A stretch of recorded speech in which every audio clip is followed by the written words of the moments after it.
गंजाम जिलार ऋषिकुल्या नदी में एणिकी मिलिब मिठा माछ। एथिपाई राज्य मत्स्य प्राणी संपद विभाग पक्षर गंजाम जिला छत्रपुर ब्लॉक मुनिसी पेंठठारे थिबा कनसारी गंड स्थित ऋषिकुल्या नदी में छड़ा जाइछि प्राय 7,50,000 माछ जाँला। आयोजित कार्यक्रम में छत्रपुर विधायक कृष्णचंद्र नायक, पटलामपुर सरपंच निरंजन प्रधान, समिति सभ्य शंभुनाथ स्वाई, गंजाम जिला मुख्य मत्स्य अधिकारी भारतभूषण साहू, अतिरिक्त सामुद्रिक मत्स्य अधिकारी सुब्रत कुमार पट्टनायक प्रमुख उपस्थित थिले। पर अतिथि माने ऋषिकुल्या नदी में माछ जाँल छाड़िथिले। जीवन जीवाक जदि मन को वृद्धि पाइबा अच्छे ये गाँव रे समस्ते माछ धरवे। ये आपण मैंने देखुवे गंजाम जिला छतरपुर विधानसभा भितर ये पाखापाखि 540 कोटी टंका भितर एक जेटी हम।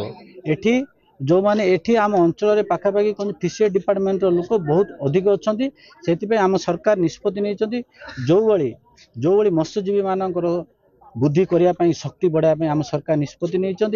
विपरीत स्रोतर विपरीत दिगरे मूवमेंट हम। ये पूरा ऋषिकुल्या नदी रे पूरा प्रथम रु शेष पर्यंत से खेली जिवे एवं माछ जो नदीर माछ जो दिन को दिन कमी जाउतला सेटा को बढ़िया एटा पदक्षेप प्रथम वर्ष 5 लाख छड़ाइतला। ए वर्ष आम 7,50,000 जाल छाड़ुचु एवं यही प्रोग्राम सरकार कार्यकरी करेंगे एवं आगू से पानी आसिले ही माछ बढ़ुचंदी।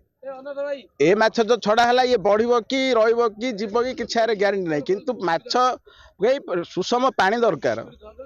आउ जो पदक्षेप बर्तमान आम कौन शुणा पाऊँ गवर्नमेंट नहीं जे ऋषिकुल्या महानदी संजयीकरण सेटा जदि हम बोले ऋषिकुल्या गंड सहित तारिणी गंड विभिन्न प्रकार गंडर भल माछ बढ़ी पारे। कृष्णचंद्र बाबू आसी आमको जो 2 वर्ष है आमको ये मत्स्य जाल आनिकी आम ऋषिकुल्या मुनिसिपेंट ऋषिकुल्या गंडरे पकाउछंती।